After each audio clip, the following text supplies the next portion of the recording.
Hello, everyone. Welcome. My name's James Harding, and on behalf of my colleagues here at Tortoise in our Tortoise Newsroom, welcome to Tortoise. And this, even by our own standards, an unusual ThinkIn. I'm going to explain to you in a moment what a ThinkIn is and how it works. I know that a good number of people, like me, are trying to learn more and understand more about Iran and are joining us from homes and places around the country and indeed around the world. So I'm going to do something a little unfair right at the beginning, which is we've started having eaten one of the most extraordinary Persian meals that I can remember, thanks to the great generosity of Dori Danahayeri, who's helped us bring so many people together, but chiefly thanks to the extraordinary cooking of Mrs. Bahar, who I can't see. Where is she there? Yes. And when we started Tortoise, we said, Ms. Bahar, that we wouldn't engage in advertising or promoting particular people's brands or products, but for you, we make an exception. If you ever get a chance to eat her food wherever you are in the world, to do that, it's quite amazing. Thank you very much. To give you a sense of what we're doing here, and I think you're going to get a sense of it pretty strongly from me, there's an incredible fascination but very little understanding of what's happening in Iran, understanding how what's happening in Iran is met by the rest of the world. There is in this room, and no doubt online too, an incredible depth of knowledge, and no doubt also quite a range of strongly held opinions. We chose to do this evening and have two think-ins back to back, one trying to understand what's happening inside Iran, the next hosted by my colleague and fellow editor here, Giles Whittell, on how the West meets what's happening in Iran, really prompted by, as I say, Dori and also Nazanin Ansari from Khayan, who came here a few months ago and asked us a question, which was, why is it that the protests following the killing of Mahsa Amini have not been met with the same kind of both kind of public fury and media attention that you might expect them to be met by? Why have they not been met by, if you like, a modern anti-apartheid movement where there is a kind of public engagement? And I made the point at the time that obviously we're living at a moment when there's an incredible overwhelm of crises, a kind of coincidence of international incidents. And I don't just mean the war in Ukraine. You can look at what's happening in Somaliland. You can look at what's happening in climate. You can look at what's happening East versus West. Again, you can have a long list of it. But that doesn't, I think, quite explain it. I think there's something else that's particular to Iran, which is how difficult it is to try and understand what's really happening there. And so we thought, let's get together in a room with a group of people who really know what they're talking about, or who, as journalists, it's their job to try and understand what's really happening, and bring people together driven by the thing that really drives, I think, journalists, politicians, campaigners. One is food and the other is curiosity. So we've done the food and now comes the curiosity. I hope that if you've not been to a Tortoise ThinkIn before, it will come pretty naturally, I suspect, to this crowd. The idea is that it's not a panel discussion. It's not like, you know, sages on the stage telling you what's going on. We're going to bring the lights up pretty shortly and make sure the whole room is engaged and people online engaged.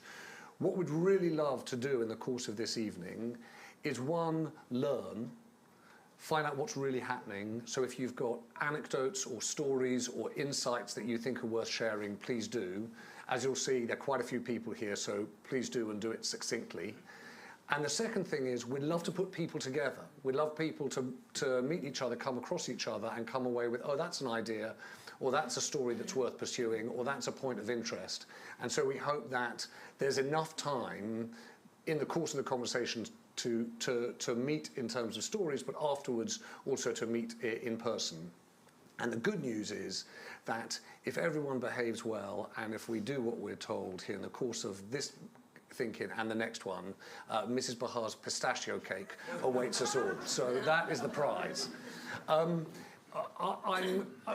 one thing I'd ask is, please, lots of people will know each other here, and lots of people won't know each other, so please don't take offence if I say, excuse me, who are you? Could you introduce yourselves?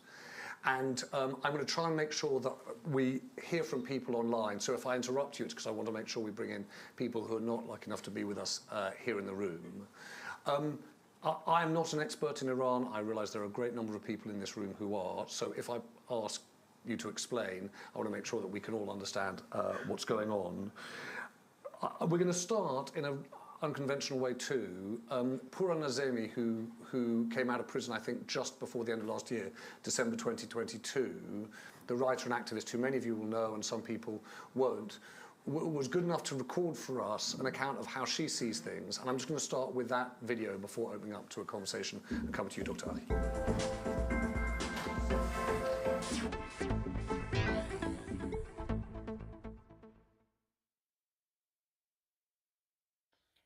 درود و سلام من رو از ایران زیبا بپذیرید.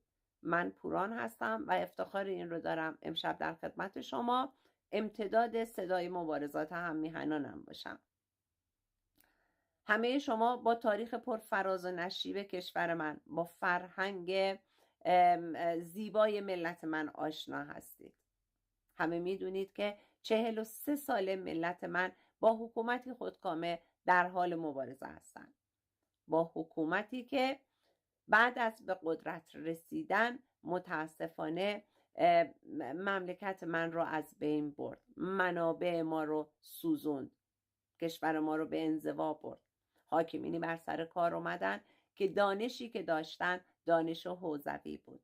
با این دانش ریاست دادگاه گرفتن، ریاست دانشگاه رو گرفتن، در علوم مهندسی و پزشکی دخالت کردن، احکام شرعی 1500 سال پیش رو مبنای سیاست و حکومتشون قرار دادن.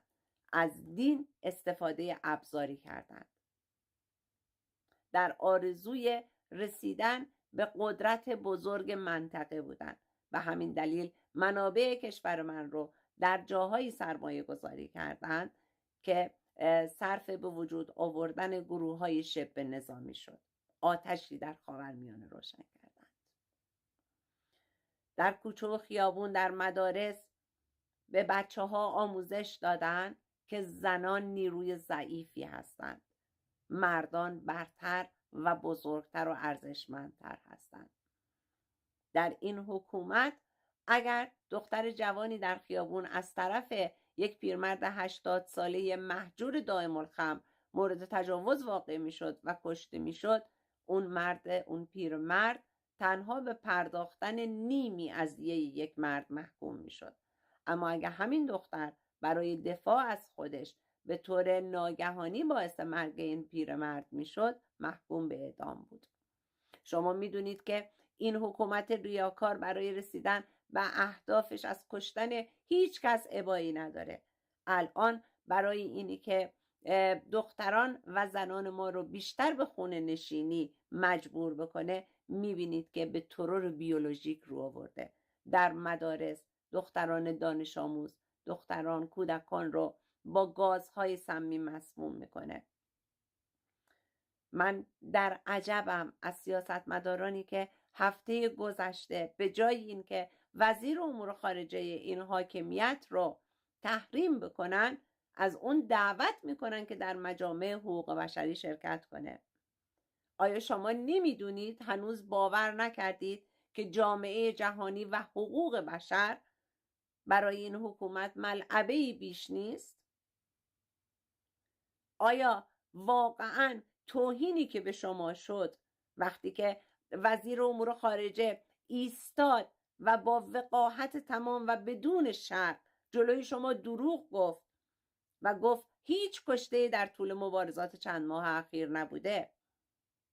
چرا هیچ کس صداش در نیامد؟ چرا هیچ کس اعتراضی نکرد؟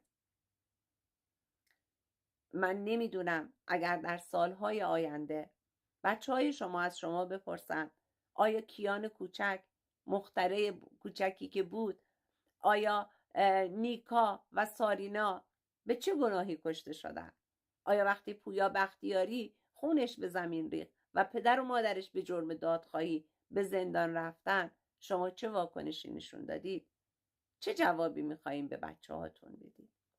آیا حق دارن بگن آیا دموکراسی و حقوق بشر برای شما هم یک فریب بود؟ من امیدوار هستم در کنار ملت ایران بایستید. من میدونم سیاست علم منافع هست، اما من نمیدونم چه منفعتی از حکومت جمهوری اسلامی به شما خواهد رسید وقتی که مرتب در حال تهدیدتون هست، وقتی که خودتون هم میدونید برای کشتن لحظه‌ای درنگ نخواهد کرد. خواهش میکنم برای رسیدن به یک جامعه جهانی سالم، امن، در کنار ملت ایران بایستید. من به شما قول میدم بهره و سودی که از دوستی با ملت ایران میبرید بیش از حاکمیت هست. برای ذره زندگی بچه‌های ما در خیابون در حال جون دادن هستن. اگر شما هم نباشید ما به مبارزه ادامه میدیم و پیروز میشیم، شاید با هزینه بیشتری، اما خواهش میکنم جلوی تاریخ خودتون رو شرمنده نکنید. به ما کمک کنید بر استبداد پیروز بشیم. ممنونم. زن، زندگی، آزادی.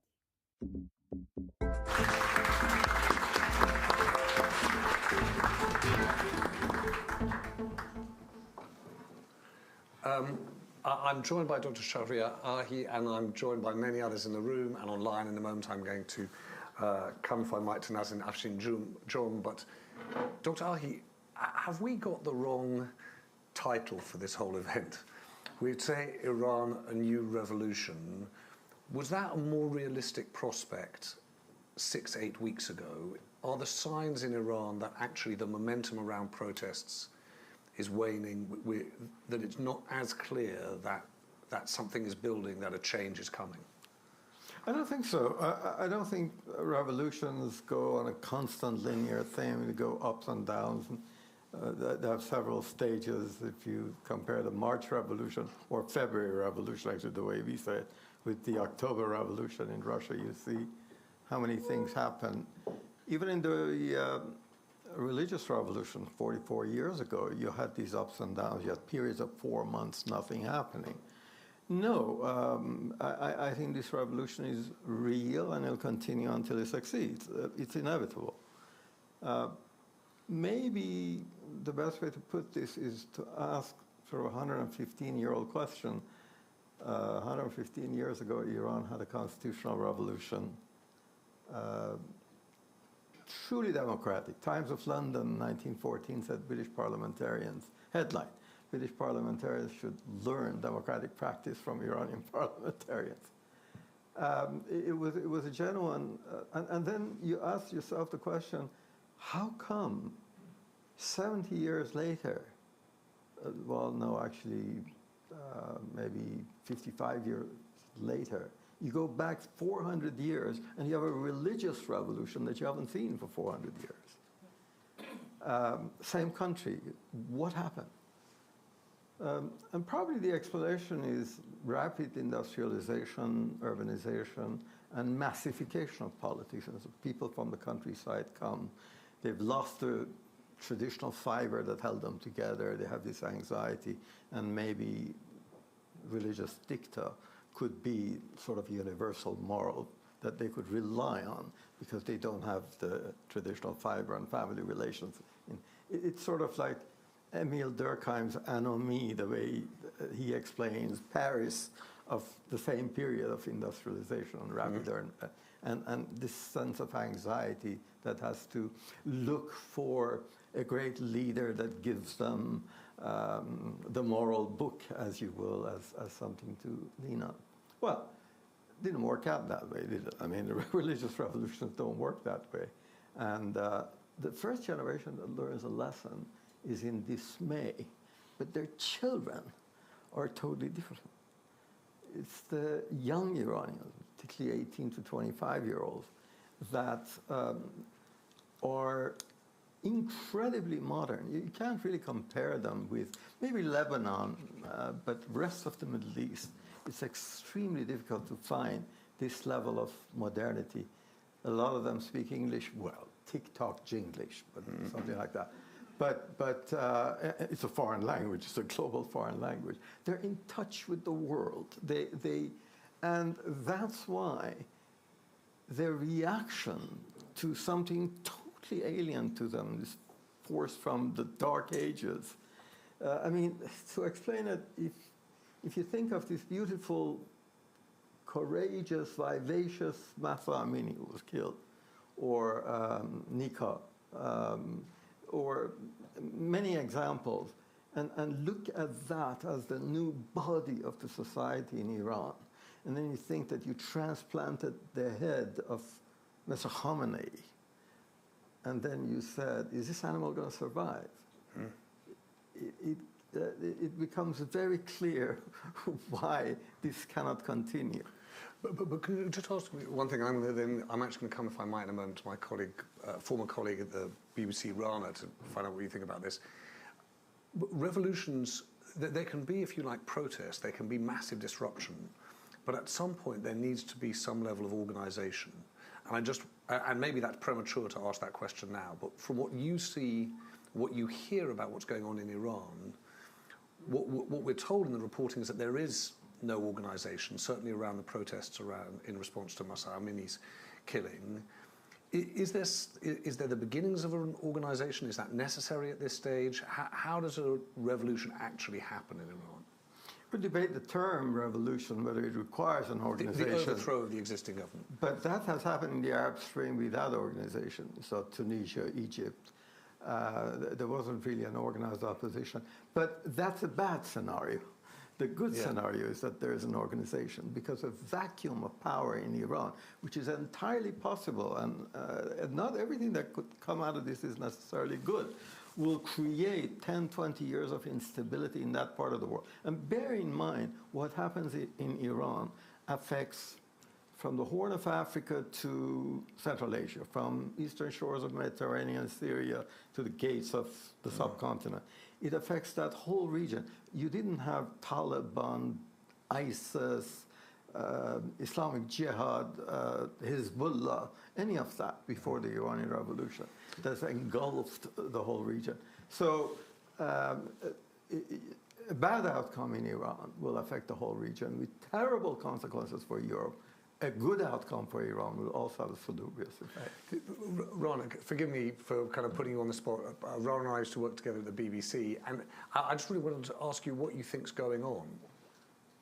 So I agree with Mr. Rahid that I think we're witnessing the have you got a mic? Oh, yeah. Working, hello? Yeah, gotcha. This is Rana here. Yeah. I agree with Mr. Rahid that we're witnessing the inception of a revolutionary movement. But I agree with you that we are at very early stages. It is being organized and people are finding each other, and the opposition outside the country is now organizing itself as well, and there's an alliance. But I agree with you that revolutions are very complicated. On one hand, we have the Iranian regime, and we have to remember that 18 million Iranians voted for hardline President Raisi. So it does have support within the country. It has Russia. It is defying UN sanctions. It's selling killer drones to Russia, so it can be used in Ukraine. And the clock is ticking when it comes to building a nuclear bomb. We now know that Iran has enriched uranium up to 84%. Last week, we had US officials that warned that Iran might be able to reach the 90% enrichment, which is only 12 days. So we're only 12 days from Iran having the capability of building a nuclear bomb. So we have to think about the vicious alliance of Russia, China, Iran, and the possibility of Iran becoming nuclear. And on the other hand, we have an opposition that is going around Europe and asking for support from Europe, but it's not getting the support that it's asking for. And there is reluctance on Europe's behalf because they are worried Iran being nuclear, they're worried about instability in Iran and a wave of migrants arriving on the shores of Europe, understandably. So I think that, yes, we can be hopeful, but it is going to be very complicated. And I have a question for Mr. Rahi, that how do you think that we can tackle the Iranian regime when the protest movement can organize itself well enough that we can call it a revolution? Rana, there's nothing I can say you don't know already. I listen to you. What you talk, we'll learn. You go. I listen. But in one word, at the risk of reductionism, it's all got to do with what happens to the Revolutionary Guards. This is the world's biggest network of human trafficking, money laundering, drug trafficking, connection of local crime networks from Malaysia to Venezuela. And it's a spine that connects everything together. And I don't want to dramatize this, but Revolutionary Guards were very close to Dvornikov in Syria. They learned how to destroy cities.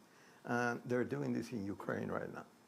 And when I was in Ukraine in September, August, people sit inside street cafes and having fun. And in November, it's a totally dead city, destroyed partly with cold, without electricity, thanks to the drones from Iran. Because Dvornikov and the Revolutionary Guards work side by side, they know each other very well. They reverse roles. It was, Russia was the air force, Iran was the ground forces in Syria. Now in Ukraine, they have the drones and the Russians have the ground forces. Why does that matter? To us here, the projected world growth, economic growth for 2023 was about 4.9% before Ukraine. It's about 2.9 now. There's a 2% difference. That's $2 trillion. That's more than the total public expenditure of the world to fight disease, hunger, illiteracy, and including NFT, nuclear arms, that sort of thing. That's 1 year. So Iran has managed to cost all of us. And with the increase in military expenditure, with the reduction of investment, future growth, future generations that are suffering because of that right now, that has, courtesy of the Revolutionary Guards, it's enormous if you want to think about it. So at some point, I think the world will have to expend greater effort to stop all of this. We know that putting them on the terror list for Europe is very difficult, even though the European Parliament has voted 590-something to 29, which is absolutely incredible. But we know, and it may not even be unwise, and I explain why. Because if you want to have an orderly transition in Iran, you need to have some sort of a relationship, defection, absorption, incorporation of certain parts of the Revolutionary Guards. So just, Dr. Tahi, just so I understand, you're not in favor of prescribing the Revolutionary Guard as a terrorist organization? If you do that, you criminalize every European entity's, any interaction with the Revolutionary Guard. And it makes it impossible. If you use the sanctions and the pressures as a sledgehammer, you will not be as effective as if you used it as a surgical blade and by choice. Let me come. I just wanted to bring in Nazanin. I'm sorry, Nazanin. You were shaking your head. I can't remember whether you were shaking your head. It's something I said, something someone else said. Do weigh in. Thank you. My colleague Katie's got a mic. Nazanin's up here. Thanks, Katie. Well, thank you, David. Thank you. Hi. Just whether this is a revolution or protest, certainly it's a revolution because many things have changed. It's the first time that women are actually, since the constitutional revolution, have taken the lead. It's a revolution because it has really connected those inside Iran with those outside. You ask whether there is an entity, where's an alternative, where there's an organization. All you need to do is follow the events in Iran itself and see how the slogans, the demonstrations, the organization and the plannings are done logically and with a correct strategy. Now, who are they? Why should they show their face? but we see their footprints. And it's the first time that we see, thanks to internet, those who are inside, each person that is inside has a representative outside or is engaged with groups outside. And even we see on the political front, we see a crystallization and working of various political groups together. So you do see a movement. This is not like, I would agree with Rana if it was 2015, if it was 2017, even 2019. 2022, 23 is very different. So Nazanin, forgive me, because for a lot of us who don't have those kind of direct contacts, the thing that's confusing is that after September, there felt as though, and you were seeing pictures of these spontaneous protests in the streets, and then, certainly since the start of the year, you've either been seeing fewer pictures, it may just be that fewer have made it into the media, or there's been a narrative that actually Ayatollah Khamenei has come out more, there's been the release of prisoners, even with rising food prices and inflation at whatever it is, near 50%, it hasn't seemed to have had the momentum that, just going back to the Arab Spring, it just kept on having. And so I wonder whether or not it's, as Dr. Ahi describes, they're kind of, you know, peaks and troughs, or whether or not you think there is something that's fundamentally shifted. You know, I mean, you look at winter and you see everything, no branches on trees, nothing. But that doesn't mean the seeds under the earth are not growing. Certainly, if you follow events in Iranian Kurdistan in the area and Baluchistan, you will see protests, and there are protests. It's just that, you know, we've been following the protests from 2015, 2017, the civil protests, and how they have changed, that they became streetwise. But a revolution, and that's what I'm saying, that it is inside and outside, where you see a lull inside. Their representatives outside are taking the banner and moving to the European capitals. And also there was a meeting at Georgetown, they were what Rano is referring to, they are some faces of the opposition, but they are not the entire opposition. And what they're working on at the moment is just to bring about for a transition period. Now, thank you. Potkin Azama from Manoto TV. I used to work with Martin Fletcher with the Times as well when you were the foreign editor, John, as well. Look, I do agree that revolutions come in waves, and there was a lull period during the 1979 revolution in Iran, and it doesn't mean that the revolution has stopped. But let's be honest, we are at a lull at the moment. The movement, the protest movement in Iran has subsided. And you don't have to be too complicated for the answer. It's quite simple. There's two good reasons. One is the level of repression, which is horrendous. And two is that the protest movement hasn't managed to gain any concessions from the government. If you don't gain any concessions, then you lose your self-confidence, you're not motivated to carry on, and naturally you sort of like come to a point saying, well, what's the point? We just can't get any concession. I think we have to be realistic and realise that we are at a lull period, but it doesn't mean that it's the end of it. Thank you. I'm going to. Dr. Hagen, come to you in a moment.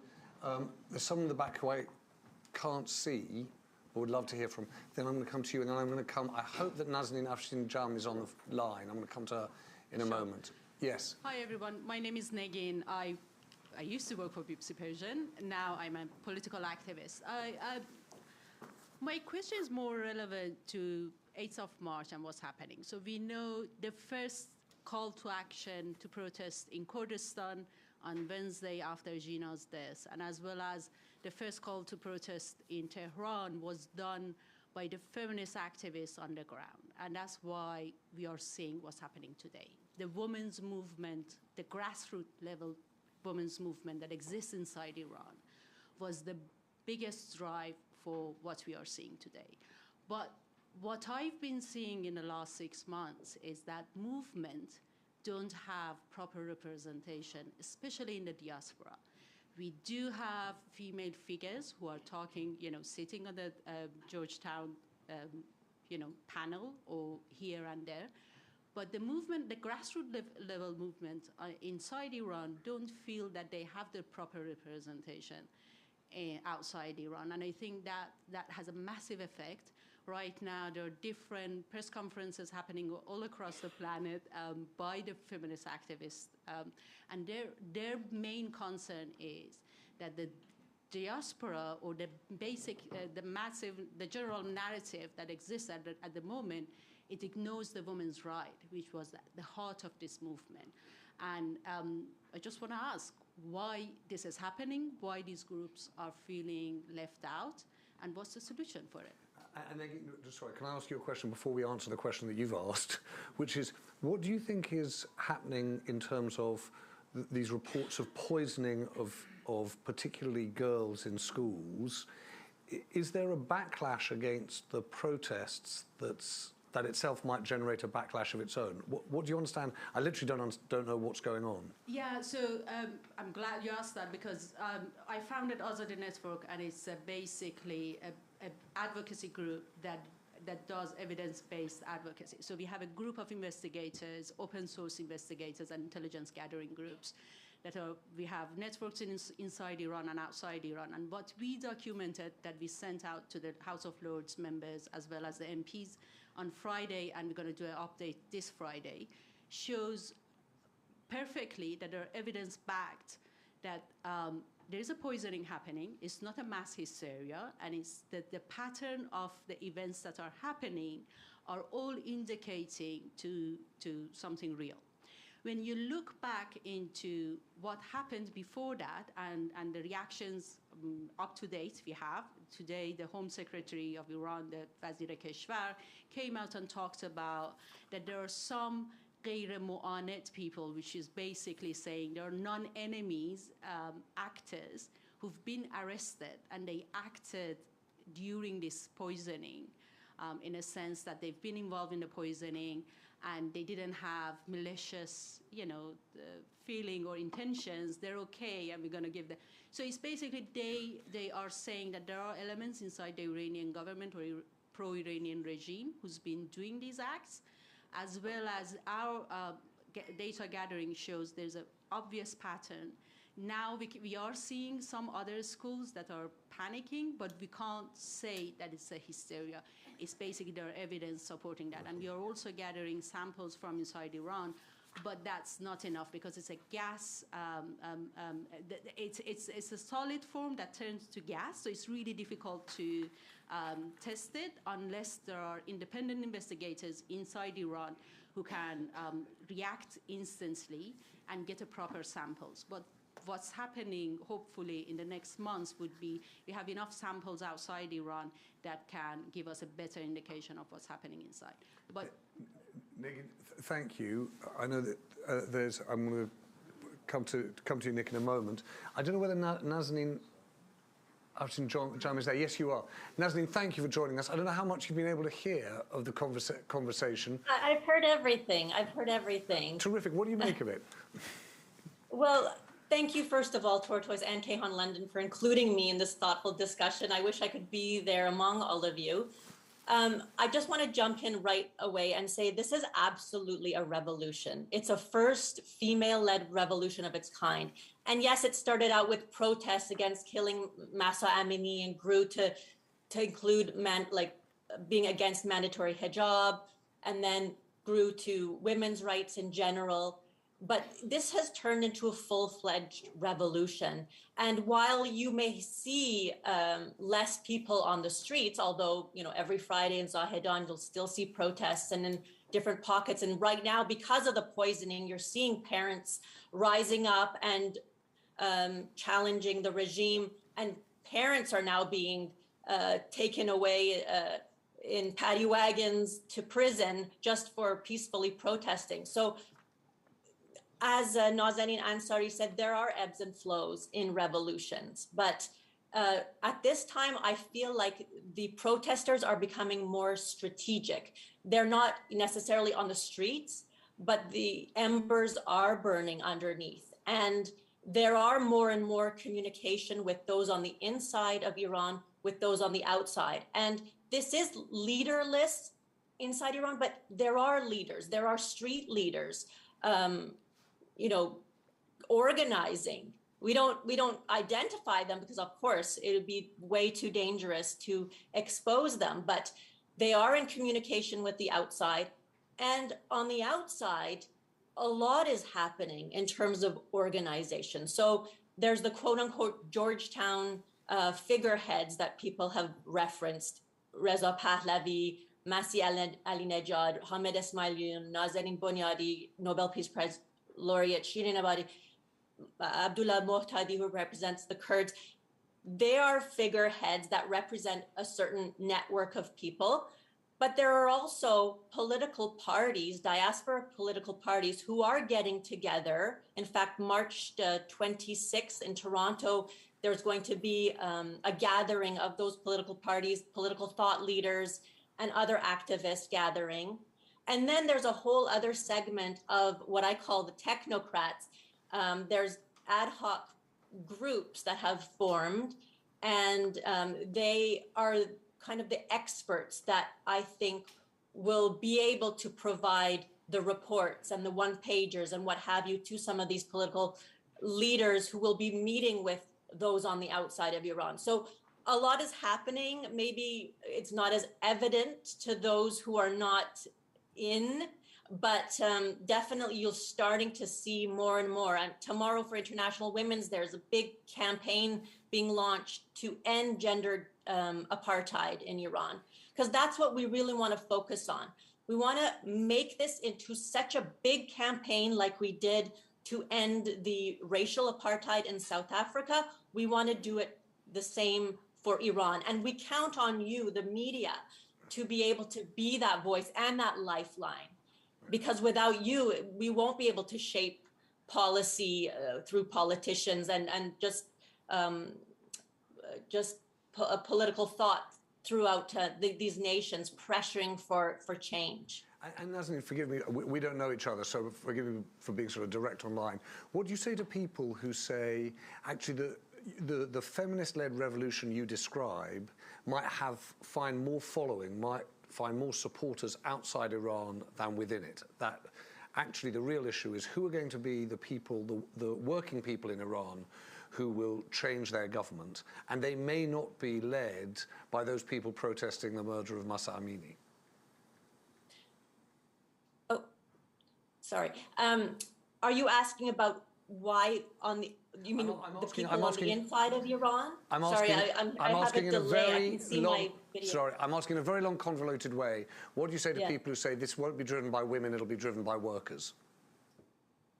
It'll be driven by women. It'll be driven by workers. It'll be driven by teachers' unions. It'll be driven by human rights defenders who are in jails and the lawyers representing them. It'll be led by environmental activists and animal activists, because this regime has affected every cohort of the nation. So what you're seeing, this revolution is 44 years of repression spilling out of the streets from all these different areas. And the women, yes, they've led it, but they're supported by the men, and they're supported by all of these different stakeholders, if you want to call them that. And so it'll take a united effort, and that is what is happening. Okay, Nazanin, thank you. There are a number of people I want to come into the room. I'm going to come to you, and in a moment. There's a lady in the front here, but I said I'd come to Nick Pelham from The Economist first. Thanks, Mark.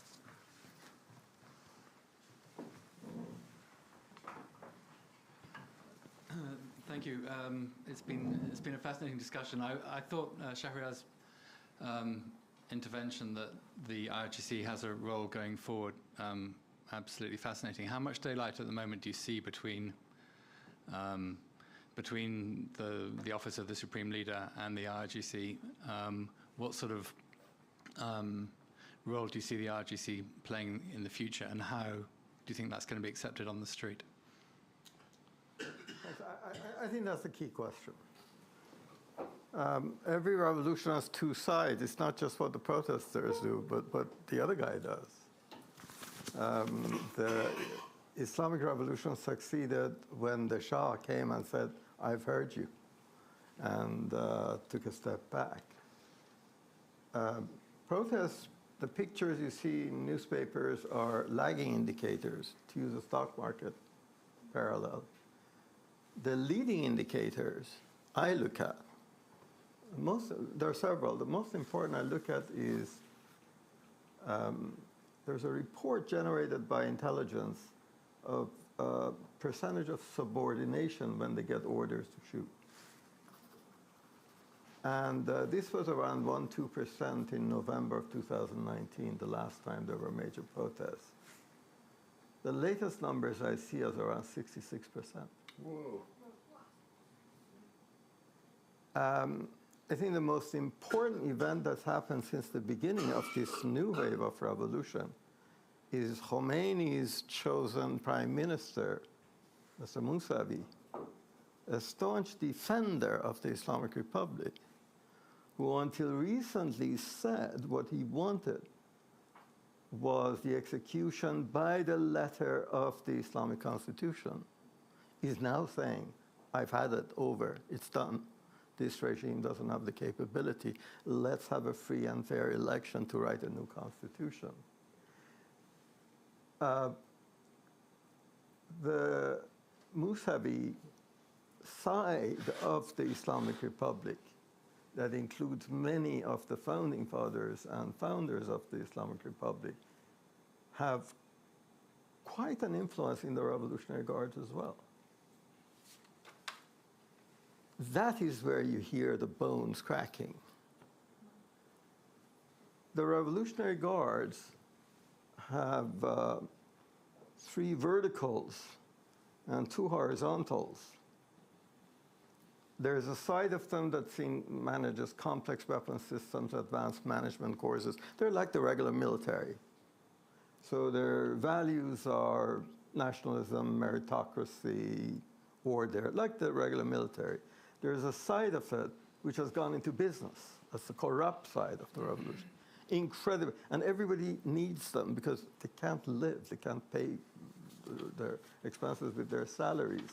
And these guys don't think good or bad. They think profit and loss. They have to meet payroll at the end of the month. And they are the ones that are extremely vulnerable to that surgical blade use of sanctions and pressures, which is the reason why cabinet ministers in Europe don't want to let go of that weapon, by the way, because then you lose that option. And then there's a third part, which is ideological, lumpenproletariat, as the Marxists would call them.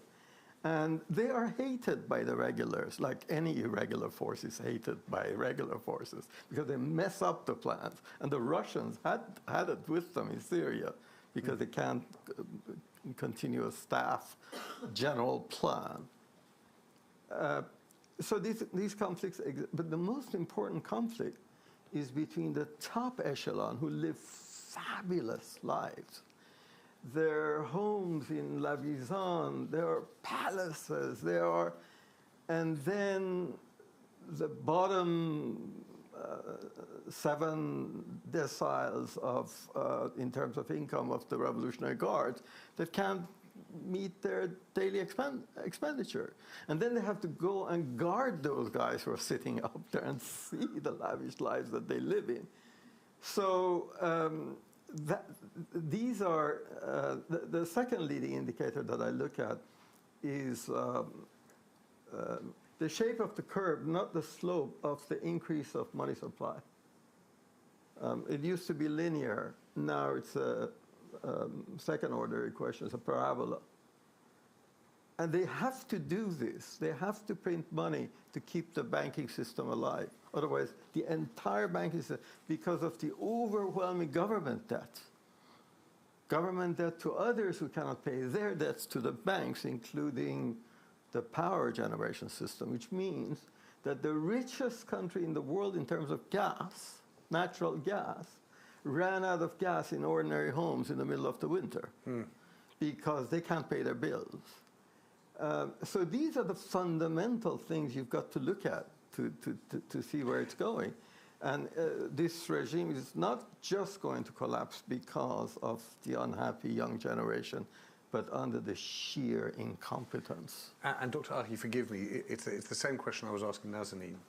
The thing that I don't understand is the relationship between the strains that Nick points you towards within the Revolutionary Guard and the public protests following the killing of Mahsa Amini, I don't see how you get Revolutionary Guardsmen joining that particular protest. What will connect these things? No, they won't join the protest. The cracks would widen to the extent that they won't be a fighting force. Bear in mind, Revolutionary Guards are about 150,000. About 60,000 of them are actually in the fields. They can control so many points of protest. Latest intelligence that I saw in 2019 was about 200, 250 locations of protests they can control. If you got 500, if you got 800, Right, you just can't cope, yeah. you just can't control. Okay. And once the cascade starts, then the left just go back to the barracks under all of these other conflicts and pressures that they have within the force. Stand up here. Thank you, Matty Heaven. Listening, thank you, Mr. Ahi.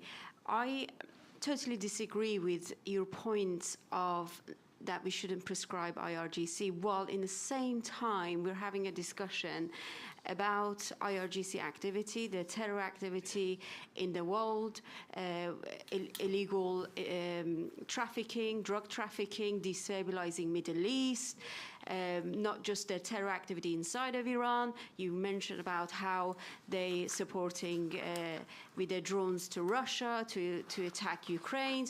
So while we acknowledge all the terror activities, I think it's very dangerous to have a conversation to not acknowledge the fact that they should not be prescribed when they are, because prescribing IRGC means that we recognize them as a terrorist organization. By not doing that, you give legitimacy for their existence as they are. And that's something that we need to be very, very careful when we're moving forward, when we're talking about Iran revolution, and we acknowledge there's a revolution and people are calling for the revolution. But for us to sit outside of Iran and acknowledge IRGC not to be prescribed is a dangerous conversation. Thank you. Matty, thank you. I'm going to come to you in one moment. I'm just going to come to Adam at the back, and then I'll come to you, sir, in a moment. Yes. Adam. Yes, please. I was going to ask, what do you expect from the West? Hold the mic up, Adam, because I can't hear you. Sorry, is that better? Got it, yeah. What do you expect from the West? It's Adam Bailey from Iran International Television. What do you expect, or what would you like to see from the West to do? I mean, there's, you know, we over here get an awful lot of support from politicians and sympathy about the unrest in Iran. What more would you like to see, and what impact could the West make upon events in Iran?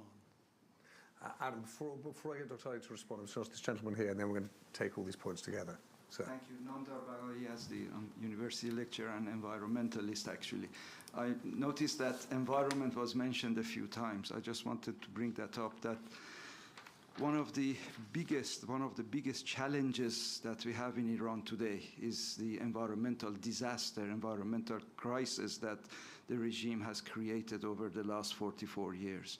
And if we don't address that quite urgently in a free Iran, there will be one of probably the biggest mass migration of people from different parts of Iran to other parts of Middle East and to Europe as well. We are already seeing, you know, hundreds of villages and little towns in Baluchistan and other parts of Iran, dry parts of Iran, becoming ghost towns, ghost villages because of the lack of water. So environment is really something that before we know anything else can capitulate the whole thing, and the regime cannot cope with it at the moment, and it urgently requires to be addressed, actually. Thank you. No, thank you. Doctor, do you want to just come back on those points, particularly Matty's point and the West point, and 2 points here? I'll come back to you, sir, in a moment, and there's a gentleman just at the back. Thanks, Katie. Sure. Matthew, I really appreciate the sentiment. I mean, sentimentally, I'm with you. It's a terrible, terrible thing, and we've got to fight it.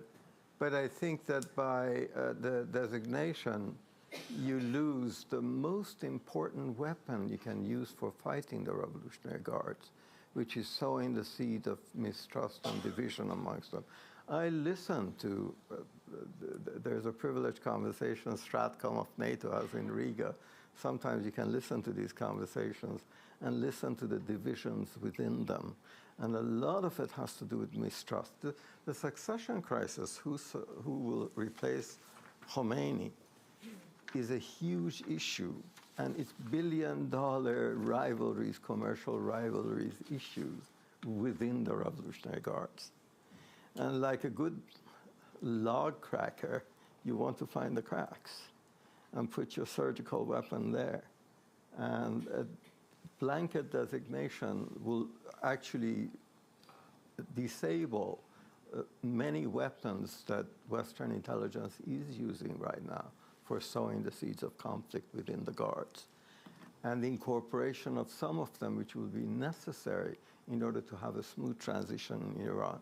We don't want Chalabism. We don't want a total destruction of everything which is in Iran, because then reconstruction becomes much more difficult, restoration of order. You know, a revolution doesn't succeed only because the regime goes.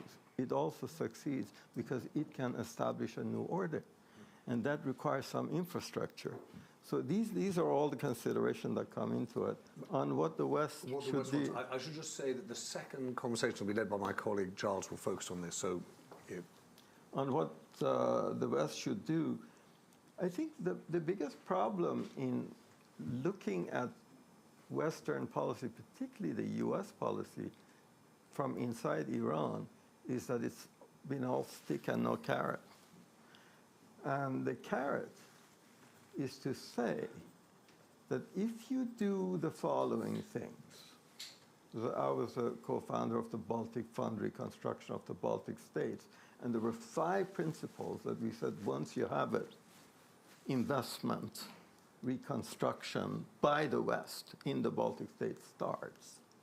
And you can actually start an Iran reconstruction fund predicated on the condition, essentially it means that the regime is gone, but you have transparency, you have budget transparency, you have fair dispute resolution, you don't arrest every foreigner who's there and bargain them as hostages. And these are the things that are going to happen. This is how we can reconstruct Iran. Hope is what is stopping the gray masses of the population from joining youthful protesters. Hope. What happens afterwards? You can't force a horse to jump in darkness. You know, what is the light? What's going to happen after? And the West can really play a role in saying the equivalent of the Russia fund, of the Czech fund, of whatever. These are the things that we can do. These protests are driven not only by frustration and anger. That's the stuff of fascism. I mean, terrible things could happen if it's just anger and frustration. But it should also be driven by hope. And that hope could be made concrete and visible by the West. That's the most important thing the West can do. Terrific, thank you. Roxanne, did you want to go, and then I'll come to you, sir. Yeah. Thank you very much. First of all, I have to say I agree with a great deal of what you say, Dr. Hahi. I think there's a... Roxanne, will you just introduce yourself? Yeah. Oh, I'm Roxanne Forman-Farmayan. I teach at the University of Cambridge. And I think that there is a fairy tale in Iran that might be quite useful for us to remember, and that is of the, many of you will know this, of the blind men and the elephant, and that each one of them feels a different part of the elephant. The tails, he says, this is an animal that is all about rope, and the other feels the ears, and he says, no, it's a big flapping animal. And I feel as though each one of the things that have been mentioned and that we are all individually involved with separately are part of a much bigger thing that is happening right now in Iran. We are seeing, I was in Moscow at the time of the fall of the Soviet Union. It was a similar type of thing, although as different as you could get. It was a period of complete stasis and huge cracks, but they were happening simultaneously. And this is what I think we are seeing in Iran. The women's demonstration is absolutely important, but it is not the only thing that is happening in Iran. What is happening with the Revolutionary Guard is very important, and that is the largest force we see in Iran at the moment. I was just today part of a discussion where a new study has come out saying the majority of people in parliament, the majority of people in the elite that are running that country are Revolutionary Guards, and they have the majority of them experience in the Iran-Iraq war. That is their credibility. That is the Iran that has been part of what they are running. And they have the power. So yes, of course, we have to at least be able to speak with the people that are in power. Look at how the United States has suffered not being able to speak to Hezbollah. Look at what's happening to Lebanon. Do we want the same thing to happen in Iran? The answer is no. We have got to keep that communication open. Yes, it's devastating to recognize an organization that is corrupt and damaging and horrifying. But Iran has been outraging us for years, and we have been shocked every time. It is time we communicate enough to stop the shock and to actually make a step forward. And I would further agree with you, Professor Ahi. The West can do nothing leading up to that revolution. That is an action of the people. That's what we saw in the Soviet Union. That's what we see over and over everywhere. What the West can do is help about the day after, so that it is not a civil war, so it is not a disaster. So there is thinking that goes into what the next step is. And as a last point I will make, the regime that is there today, when they fought that revolution and they took over as clerics, they did so on the back of 15 to 20 years of debates that had come in on cassette, that had come in on all sorts of writing. They knew what the next day after was going to be. We may not have liked it, but they knew. And we have to do the same. Roxanne, there are a number of people who want to weigh in. I'm going to come to you both in a moment. There's a gentleman at the back here. And then I'm going to come to the two of you in the front, and then I'm going to take a break and we'll go to the second session, Charles. Yes. Sir? I'm Ali Asghar Ramazanpour. Sorry, I couldn't hear your name. Can you hear me now? Got you now, yeah. I'm Ali Asghar Ramazanpour, executive editor in Newsroom of Iran International TV channel. I want to back to the point that has been mentioned about the paradox of the elephant. That's what's happening right now in Iran. Imagine if this battle of Corona, of course you can see it because there are many lights here. Imagine if here was a dark room. Yeah.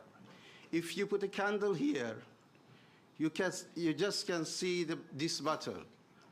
Not the gentleman and not me and not anyone else. That's what's happening right now in the media here about Iran. We don't know about what's happening in Iran already right now today. Mm-hmm. We don't know about what happened 4 months ago in Iran. Today, exactly yesterday, AJ mentioned that they have arrested more than 80,000 people just in few weeks. But you can't see in any news here.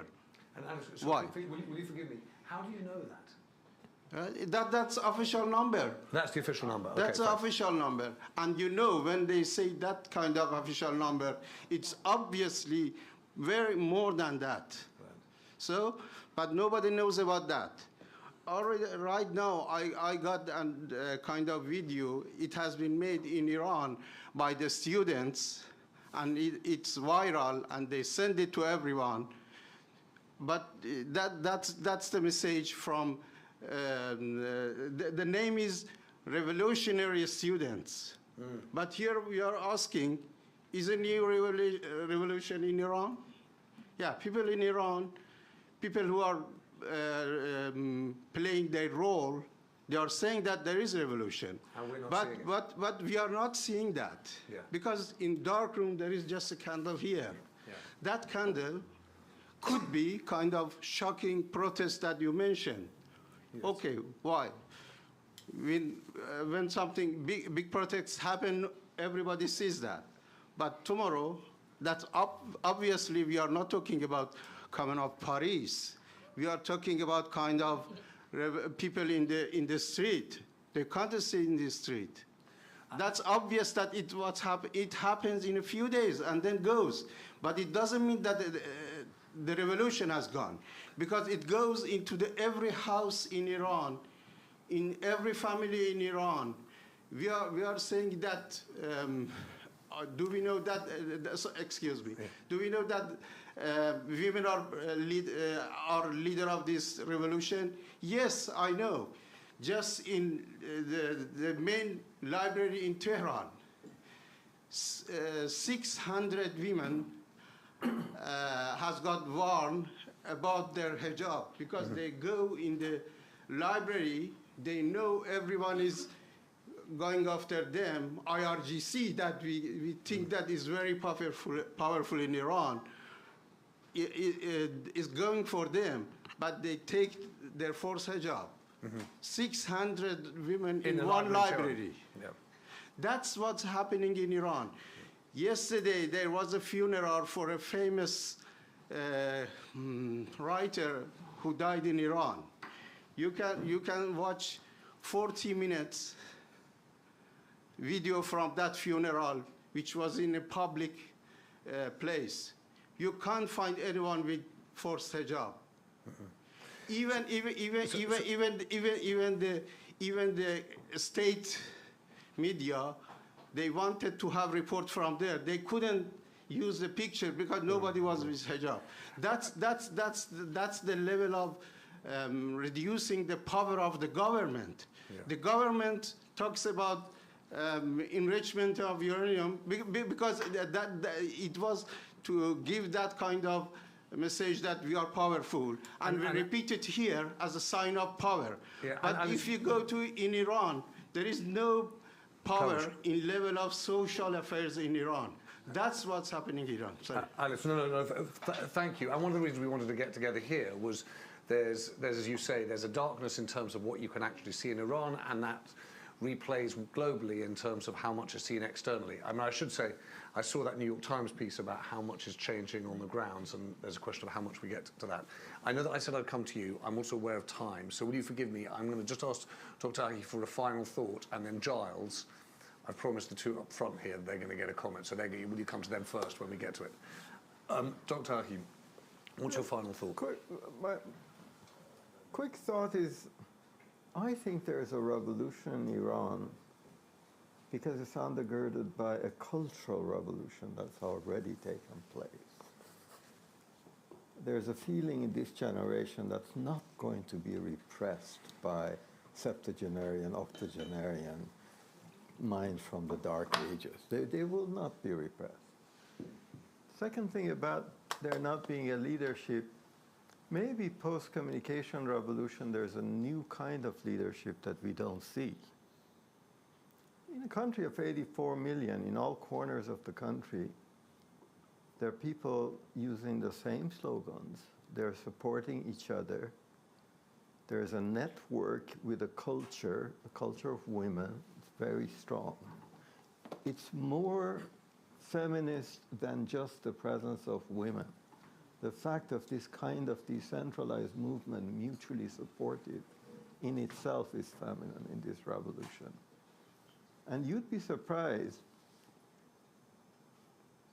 this sort of phenomena doesn't happen without decentralized leadership, but this leadership is trained. They played these games, hide and seek against the Revolutionary Guards, 100 times. If you watch the games they played, many have become millionaires on penny betting in these electronic games that they play. Some of the bad guys look really like Yagana Vichet of the plainclothes and special forces in Iran. And at times, in these decentralized games, there were 1,000 people, young people, simultaneously playing these games. They're trained in it. This sort of thing doesn't happen. Maybe we need a revolution in politics because we've had a revolution in communication and understand new forms of leadership, which is proving this intersectionality that we see there, transformational in Western countries. This revolution is more modern than intersectional movements in the West because they've had it so much with the dark forces that they've become super modern as a reaction. This phenomenon is alive and will reach its own conclusion. Thank you. Thank you. Just one second. Okay. About the question about the West. We're about to come to that. So just because you had mentioned it, because what people in Iran are saying, they don't want West to do anything. What they want is the West not doing what they are doing already. Stop what you are doing already. Stop that. You don't need to do anything. I'm excited. I'm just excited about the fact we're going to have nearly an hour to discuss exactly that question. So let's make sure that we do that. I wanted to say thank you to everyone who's spoken. For those, so when I was a kid, my parents took me to an English church where we did brass rubbing. You had to put a piece of paper on the thing, and then you do the brass rubbing, and I thought it was really boring. And ever since then, I've thought, actually, that's the best bit of journalism. When you do brass rubbing, and slowly the image comes clear, and a bit like your elephant, Roxanne, you're like, oh, yeah, I begin to see the shape of this thing. And having this conversation just here, and hearing a bit there and a bit, I can't say that I've got the whole elephant, but I've got some real pieces of the elephant. And so thank you very much for that. The good news is everyone's behaved very well, and we are going to get our pistachio cake. So we're going to take a 5-minute break, get some pistachio cake, do take a breather, you know, stretch your legs, and then we're coming back. Charles Whittell is going to do what the West will do. Thank you very much, Dr. Ahi.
everyone. Can you hear me? Is the microphone working? It is. Hello. Great. Welcome back, everyone. I'm going to do slightly better timekeeping than James because he's not famous for that. But so not much time. I know a lot of people have a lot to say. Entirely appropriately, the subject for our first session has already bled into the subject for our second session. I say appropriately because, as many people noted, whatever is happening in Iran is happening at least partly because everyone there is connected to each other and to an extent to the outside world, though not enough for many reporters who are trying to find out what exactly is going on in there. Anyway, we will start with the question that we set ourselves for this session, which was the world in Iran. What can the West do?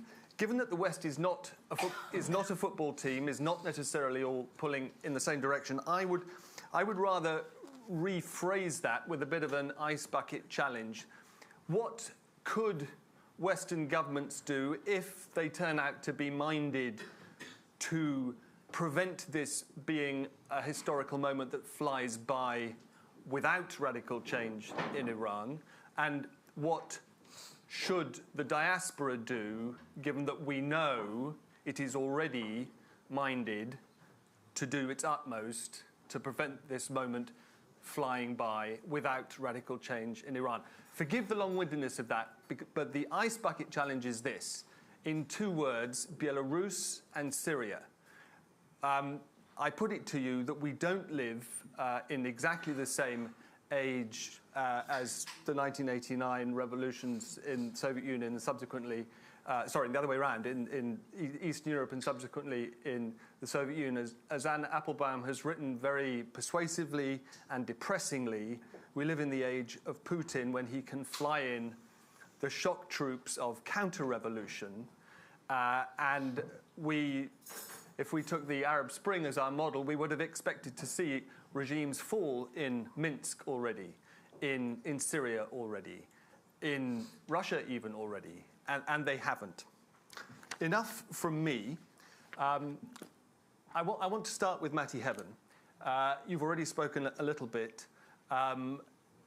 You have a close personal involvement in this. Could you start by telling us what your husband is up to and why, because that will lead us, I think, into the discussion of the very particular question of whether or not to prescribe the Revolutionary Guards. Thank you, Giles. Yes, my husband currently is in his 13th day of hunger strike, and he's currently outside of the Foreign Affairs Office, and he's requesting the government to prescribe IRGC. And the reason why he put himself in that situation, to begin with, I was very shocked when he told me, and I didn't agree with his action, but I do now fully support him.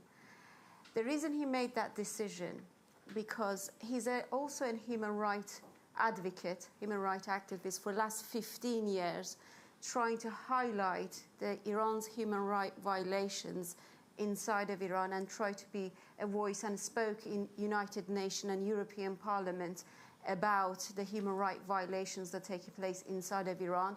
He was a very close friend of Ruhollah Zam and worked with him for 3 years behind the scene. And he, as you know, Ruhollah Zam was a journalist who was executed about 2.5 or 3 years ago.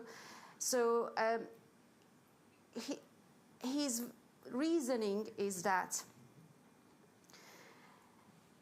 Iran revolution inside of Iran does not limit only in Iran. What he's calling, and also I'm supporting this, and many Iranians outside of Iran, currently people in Iran are fighting for their freedom. That's what they're calling, that's why it's called woman life freedom. The situation has become so dire in Iran that girls and teenagers are out in the street and they are consequencing their life because they don't have a freedom. But the fight that they're doing is actually not just for themselves. They're actually fighting for our freedom here in Europe, in UK, and the rest of the world.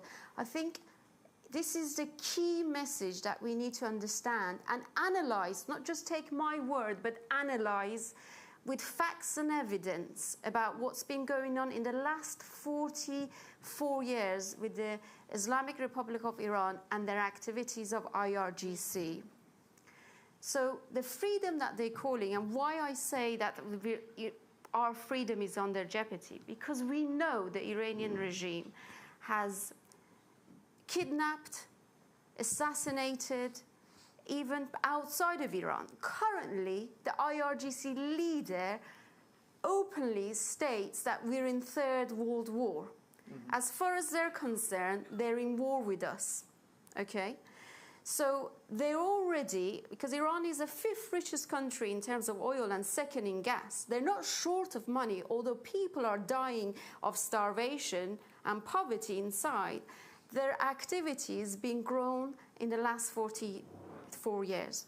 Every year, 100,000 people get educated from these Islamic centers, and they got 60 universities they called Al-Mustafa University, and they're radicalizing people with their fundamental ideology.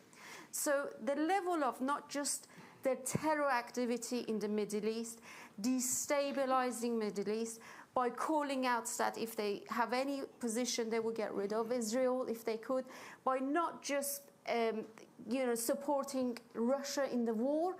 They've been working on radicalizing their ideology in the West.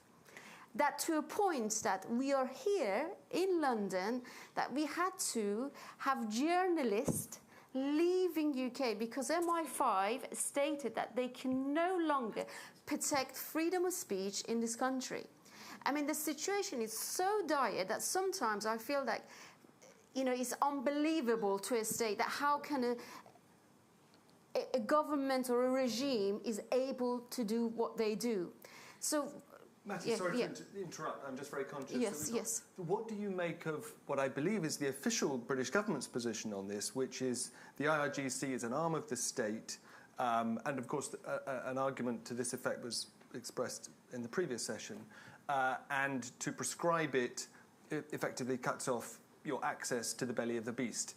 An analogy would be that we haven't prescribed the FSB, even though, or Russian security forces, even though they too have launched attacks on British soil on individuals. I think what we need to distinguish between appeasement and diplomacy. And the difference between having a diplomatic relationship, because similar, we waited for Russia, but they invaded Ukraine. We all, there was so many warnings that existed, but it was ignored, okay?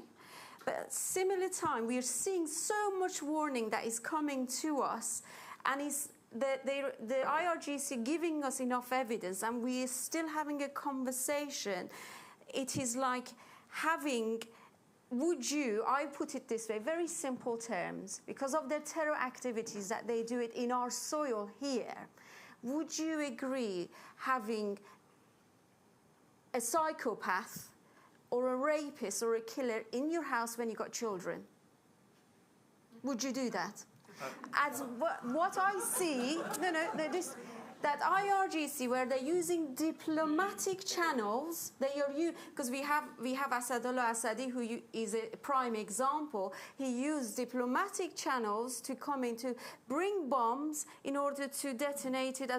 Luckily it was discovered beforehand, but they're using that channel to be able to do their terror activities to a point that Iran International is a prime example. It is temporarily closed down, but they had, at the time when they were open, they had wires and different fences. My argument is that how far are we going to protect ourselves with different fencing and double or triple or security here, where we are the foundation of democracy and we're an example to the world. And what message should we give to the rest of the world when we see that IRGC are roaming around in London, freely doing their activity, and as a result, instead of putting measures and sanctioning them and prescribing them, we're having to take freedom of speech, move journalists outside of Iran, outside of UK, so that they can practice it. And my husband, who's an independent journalist, he feels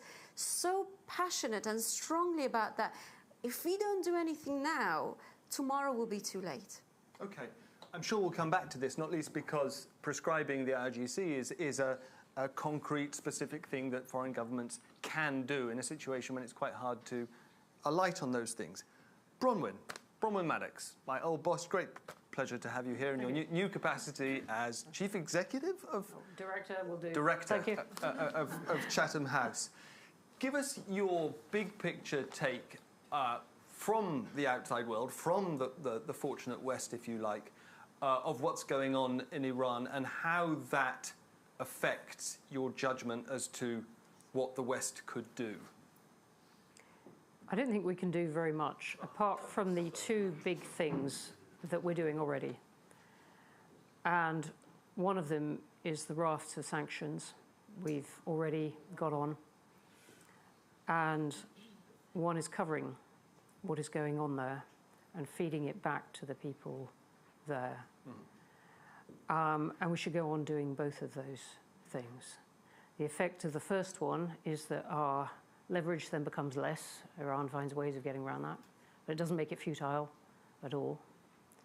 I mean, what's going on there is just one of these horrendous spectacles, the incredible bravery of people and the fact that a regime that is prepared to kill lots of its own people, very young women among them, can do a great deal to keep the lid on what everyone here wants to be a revolution and is trying very hard to be a revolution. But it still can be hard to see how it gets there. It does matter that there aren't leaders of it, though if there were leaders, they could be taken out by the regime. There's both sides of it. You know, we all wish that there was more that we could do. I don't know that prescribing the Revolutionary Guard makes a whole lot of difference one way or another, but it's a symbol, and we need to work out where to put that symbol, among other things. Some of the most effective stuff we can do is probably not at the government level. It is at the level of supporting the diaspora to support people back there, because the Iranian diaspora is one of the strongest things that this movement has. A constant reflecting back to the incredibly brave people there that many Iranians outside the country and many people outside the country really, really care about the outcome of this. But you're talking about a really brutal regime entrenched for a long time, 2 generations essentially, whose whole machinery has been on its own survival, not just in Iran, but across the region. And it is, as we can see in lots of other places, one of them being Russia, really hard for us to sit here and wish away a regime like that. Iran, because of its own isolation, which this regime has created, it's hard for us to influence what's going on in there. I wish there were more. I don't say there's nothing. I think we're doing 2 big things already. We should keep doing those. I think the expressions of support, which this is one, but there are lots, they matter. But we should recognize that there are limits, and it is very hard to predict the course of these things. Right. You mentioned the diaspora. We have, I think, at least 2 members of the diaspora, obviously many representatives here, 2 from other time zones who I'd like to come to in just a second. There was a great groan from this side of the room when Bronwyn said we can't do much. Do you want... I got halfway through a sentence and there was a groan. You just allow me the... We've heard it all before. Listen, you say what the West can do. Let me say what Britain can do, right? And let me just give you a glimpse of Iran's network in the UK that the government is allowed to set up. You've got 5 Islamic centres in this country. The heads of these Islamic centres are directly appointed by the Supreme Leader. They have affiliated charities, right? You have Islamic colleges. the network is just so vast. I don't know how you're going to untangle it. But let me just give you. So what's the point you're making? Why don't you about, close them down? Why don't you close down Khamenei's outlets in the UK? This is something that you can do. And then what? How does that get rid of the regime? It simply shuts it out of the UK. What's the point you're making there? By closing down their network, you're not doing anything against the regime. You're hampering their operation by closing down their network. Let me just give you an example. Let me speak. You barely let me speak, and you've already spoken in the first half as well. No, I haven't. Not on this issue. I don't know how many of you read the Times expose that we had about the architect of the mandatory hijab and morality police. He lives in Iran, he's got a government position, but he's also a UK resident. He's got economic activities here. He's a director of Islamic Human Rights Commission. The Islamic Human Rights Commission has a charity called Islamic Human Rights Commission Trust. The legal wing of the Islamic Human Rights Commission, his affiliated charity, is the approved advisor to the UK government on immigration. They've had 200 people in this country advise to the UK government to settle in this country. And they're not opponents of the regime. They're the regime's. If you're not worried about Iran, at least be worried about your own security. Okay. What are you doing allowing the Khamenei's networks to take roots in this country? Thank you, sir. I'll stop you there. I mean, I think we have two valid points. It's clear that there are specific things that can be done in specific places, but there's also a live question as to how they will impact the regime in its isolation. On that note, and I see you've got the mic and we've had a hand up there, I want to try and come first to... Can I just also say I'm sorry. He's not even sanctioned. The architect of mandatory hijab and morality police, who's a UK resident, he's not even under sanction. The sort of things they sanction is like Boucher prison, which has got no economic activity outside Iran. Understood. Complete waste of time. Thank you. Can we go to Cameron Cansarinia in Washington?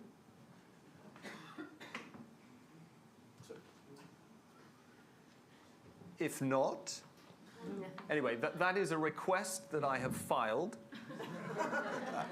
It would also be great if we could go to Ali Essasi. Thank you. And there we are. How are you? Thank you so much for joining us. Are you joining us from DC or from Canada? No, I'm joining you from Ottawa in Canada. Great. Thank you very well. So you have experience of recommending, as an MP with the Liberal Party of Canada, the fill us in the sanctioning or the prescription of a particular member of the Iranian regime who you accuse of being a member of the IRGC.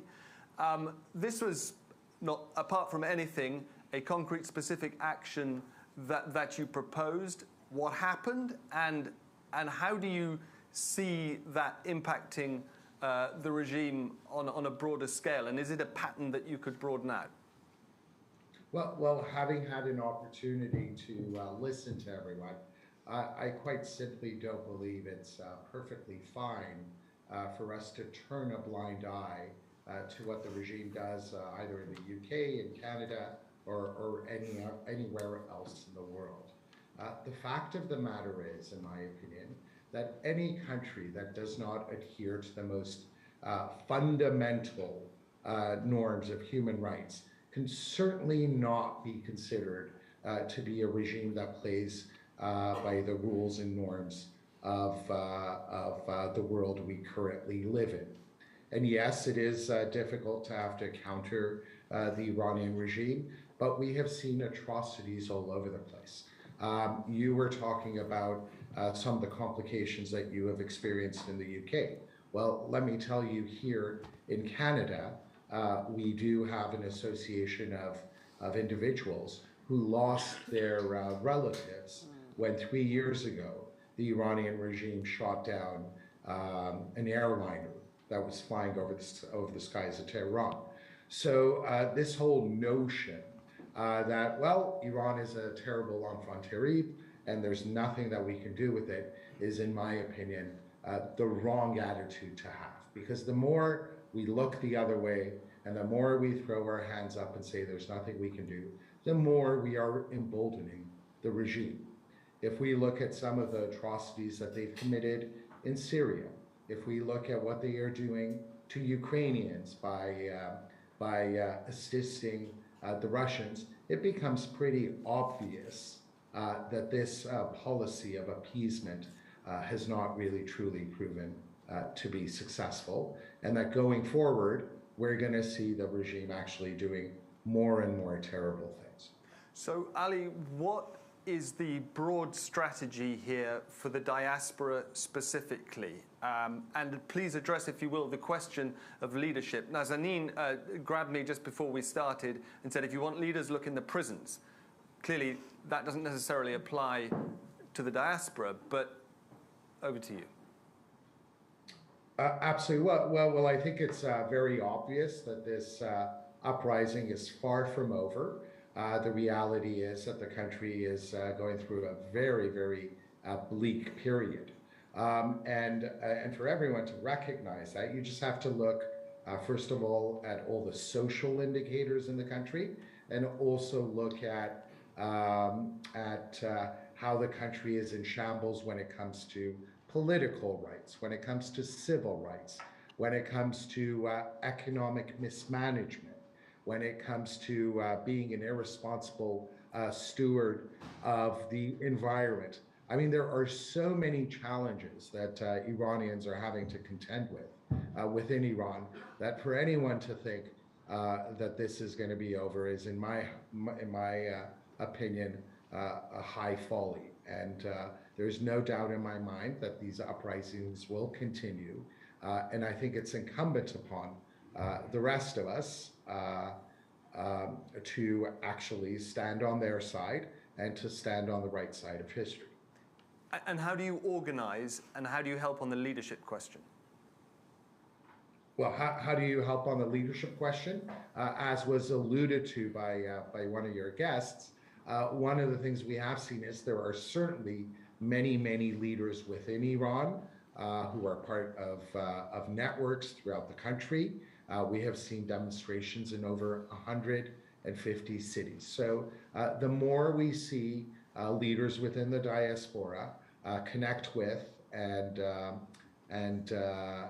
talk to the leaders within Iran, the more you will see strategies coordinated between Iranians within and outside Iran. Okay, thanks so much. If we can come to Cameron, we will. In a moment. But first, you have the microphone, and then we can come to both of you at the back. And if James was foolish enough, generous enough to, I forget, there were two other people who I think... It was her.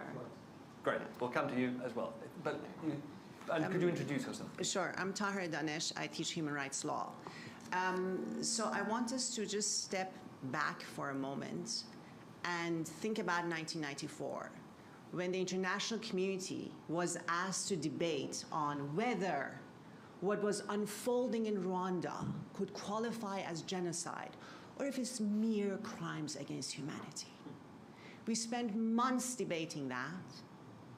Then April 1994 hit, and within April and July 1994, we had 800,000 people sliced to death. I feel, forgive me, I'm not a journalist, I'm just in human rights, but I feel as though the political will to address the issue of Iran is as weak as it was in 1994 when addressing Rwanda. Now, whether we prescribe or not, I don't feel is as important as realizing that Iran over the last century, if not longer, has acted as a catalyst in the region, if not the globe, to define international order, primarily the development of human rights instruments since the Genocide Convention. Iran was one of the first instances when we tested our Genocide Convention back in the 1950s, right? So I feel that we are again at one of those important moments in human history when Iran is redefining the meaning of revolution, because we are moving from a world that is fascinated with events and understanding the meaning of process. So our revolution is also becoming a process of transforming international order. That's where we're at. So if we have the political will to deal with it, we will. One other point that I want to make, and this is final, we've had sanctions against Iran, but what has happened? We've continued to deal with IRGC. We have continued to even get over the decisions of international arbitration courts that have come down on Iran, and we have continued to send them money and gold through Turkey and other banks, right? So if we are going to have further sanctions, if we are going to use our leverage, it has to be balanced with implementation of United Nations guiding principles on all the business in the West so that they cut the demand for the business that Iran brings to them. And we can see how much success or otherwise there has been in enforcing sanctions during the acute emergency of Russia's invasion of Ukraine.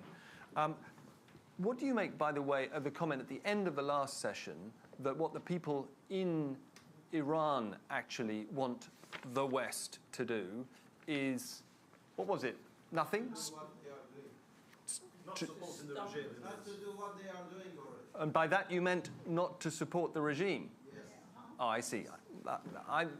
Thank you for clarifying that. I guess you'd go along with that. From the youth in Iran, because I'm obviously in touch with them on a regular basis, Yeah.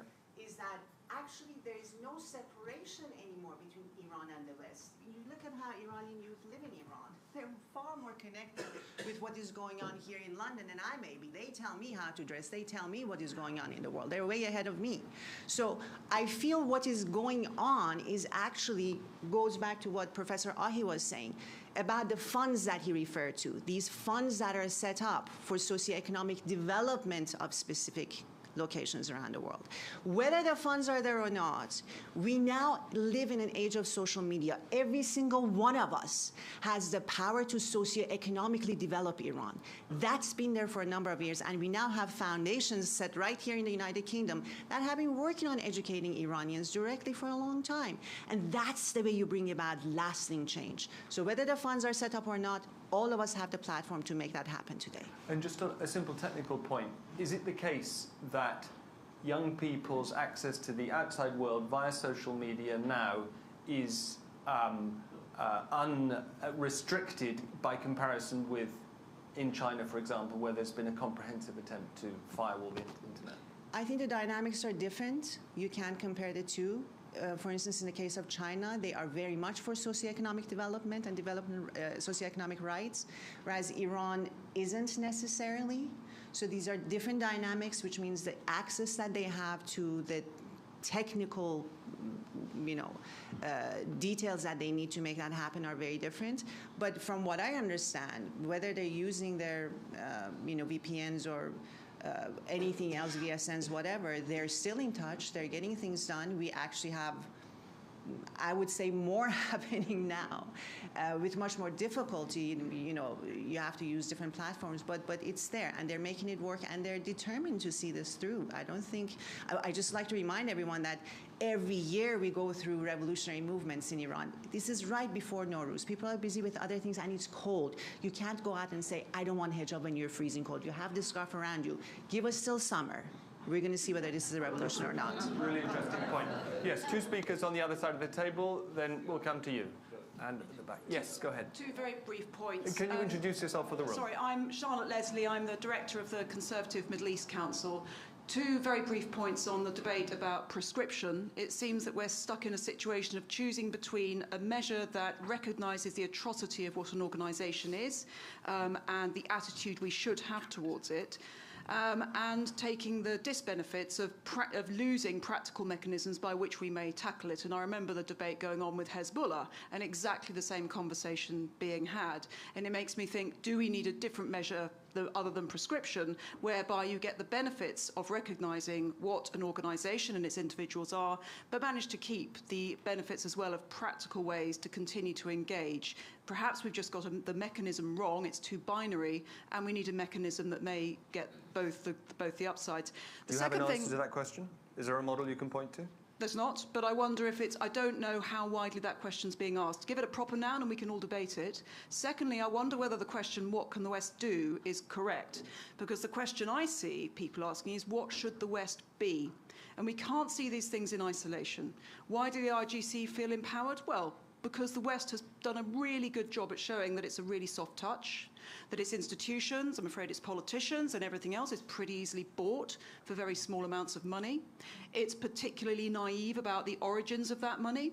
So even if we do sanction, if you look at cryptocurrency, and don't underestimate the ingenuity of money launderers who can clean up some pretty filthy money extremely quickly, what's the message we give? Well, if you do something really bad, we'll condemn it in the strongest possible terms. We're loud where we should be quiet. At the same time as we're the money laundering capital of the world here in Londongrad, I mean London, we are also some of the most preachy and moral high ground countries there is, and that's not a good look for us. So we're loud where we should be perhaps a little bit quieter, but we're soft where we should be probably quite a lot harder and more precise and eyes wide open about who we're dealing with, where the money comes from. And there are surgical ways in which you can seriously hamper and stop the activities of people who should not be enjoying the benefits of a culture that they spend the rest of their time funding to destroy. A lot of that money laundering is going to the charities, the so-called affiliated charities. Companies House and the Charity Commission would be two things the government could do to look at, and also the beneficial ownership rules need to be really, really nailed down. And all those vested interests and lobby groups who've managed to get the Treasury to give a little bit of slip room, we need to get around those, and we need some proper nailing down of that money laundering jelly. I hear you. It's not just the BVI. Yes, Michael, and then back to this side of the table, and Dori, I'm not forgetting. Yeah. Michael Goldfarb, sometimes with the BBC, but mostly First Rough Draft of History podcast. The question is West, and I'm not sure what the West is, and I think that, you know, the UK is part of it, and what the UK can do individually is one thing. But what I notice in the last 6 months in particular is this close alliance growing between the Iranian regime and the Russian regime, and at a time when allies, allegedly, of the West in the region, like Israel and the Emirates and Saudi Arabia, are maintaining very close contacts with the Russian regime. And I do wonder what Europe, which is what I think people mean by the West, Europe and America can do when the regime has chosen to ally itself with Putin. And what practically can be done at this moment of revolution internally, when externally the only play they could make was to ally themselves with an even more dictatorial and brutal regime than themselves. And I do wonder what Bronwyn thinks about what the bigger geopolitical questions are here, or answers. I posed the question to that. Do you want to address that now? Sure, I will. Thank you for that. And let me just say on the UK, I mean, I think this government, previous ones, have been naive and casual out of a kind of fantasy of the UK's financial strength about accepting all kinds of money in. They need to clean that up for the UK's sake above all. I still am unconvinced that it would on its own, beyond symbolically, have a huge effect on what we're talking about, which is how to destabilize the Iran regime. Michael's point, the geopolitical context of this matters an enormous amount. If you think what we've done, we pulled out of Afghanistan. We would wish the women there to have the rights we're wishing for the Iranians there. But what have we done? We pulled out after 20 years. It is no wonder that that encourages, for example, the Iranian regime. Probably the best thing we can do in the answer to this question, on top of the things that we're doing already, and I meant those are not nothing. I just said we couldn't do more than we're doing, which is sanctions and covering this. But the best thing we can do is keep pushing forward in Ukraine and supporting the Ukrainians, because if Russia and Putin were to win in some sense there, that enormously emboldens Iran.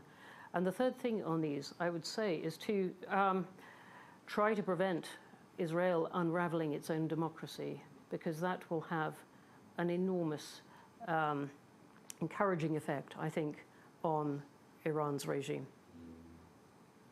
Great point, thank you. Yes, and we do have Cameron on the line, So let's all be brief. Quickly, in relation to what the lady said about the money laundering and all this, whatever happened to the unexplained wealth order? We have something like that in UK, which we haven't used against the Iranian regime, the Islamic regime.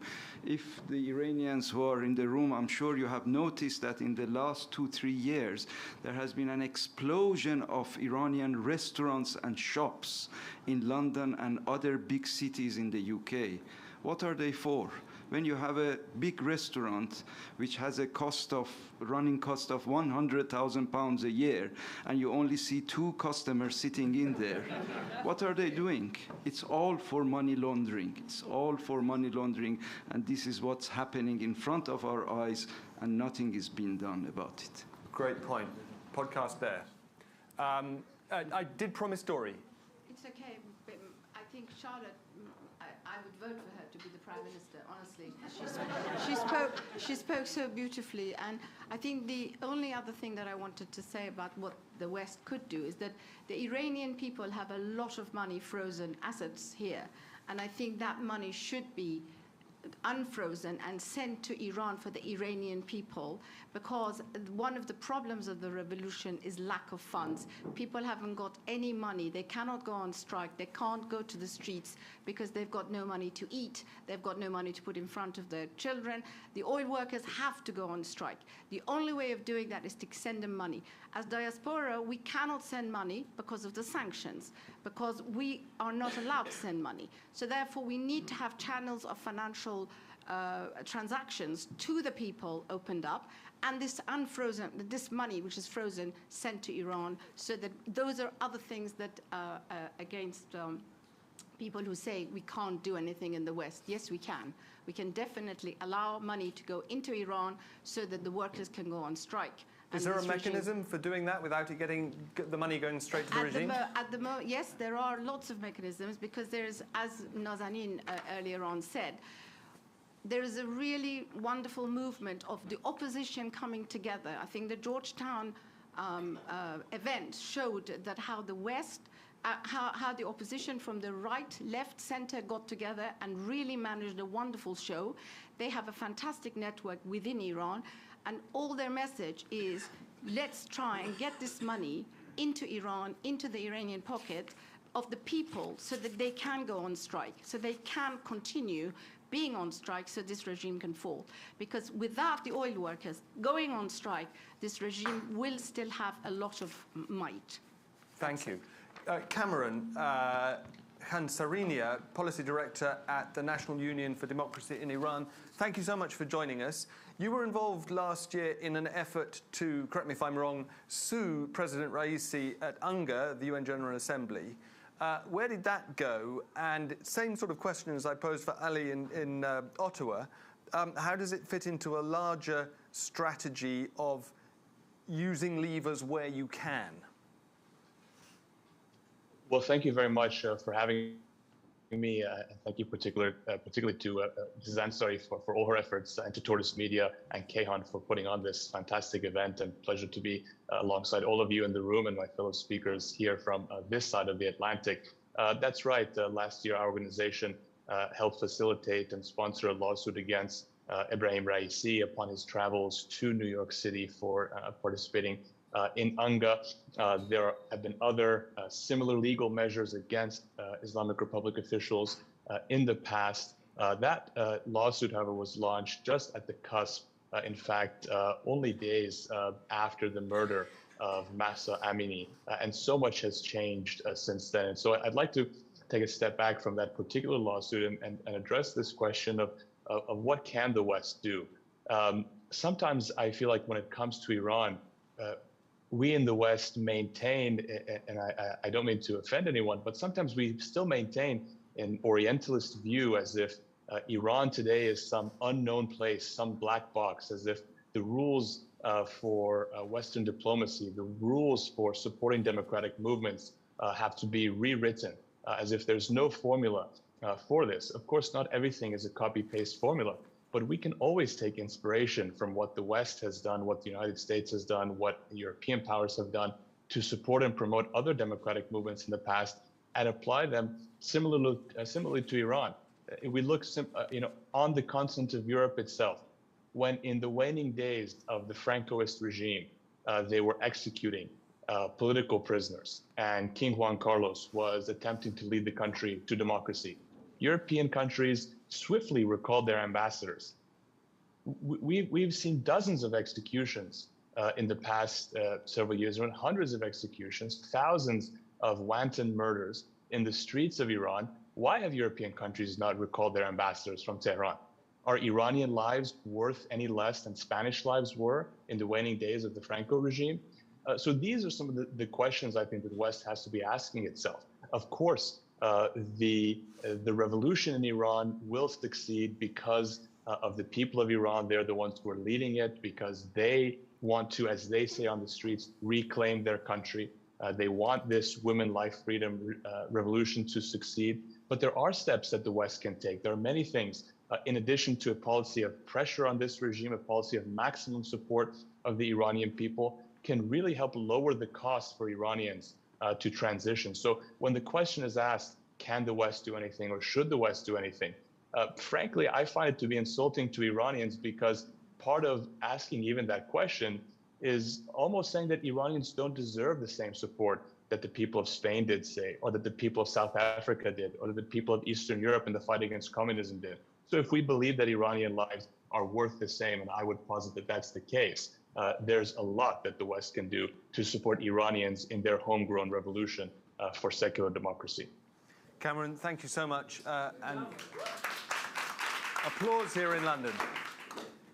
And thank you for your patience as well. Now, we're pushing the time.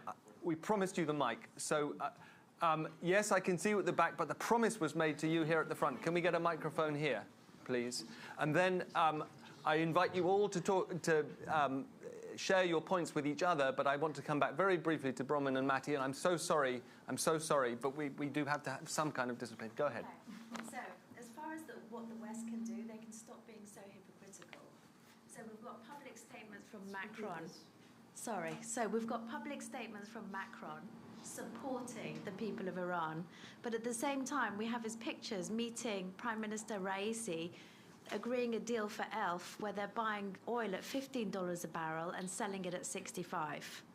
So Biden, for example, we've got Jill Biden presenting the Grammy for Baraya, the Song of Peace, which is identified with this revolution. It's a revolutionary song. And at the same time, actually in the same week, he had sent Rob Malley to Doha to meet with the Qatari foreign minister, who's the go-between with Iran, presumably in an effort to reinstate the JCPOA. And we have heard reports that they are offering Iran $8 billion. They're offering IRGC, which are terrorists. It's a mafia organization, which by their own, they have admitted themselves. They admitted about a month ago that they had then currently detained 21,000 people. And they also admitted, we know that it's not 21,000, we know it's many multiples of that. But let's just go with 21,000. And of that 21,000, 70% are under the age of 20. The average age is 15. And America is giving them $8 billion. Certainly the West should not be doing that.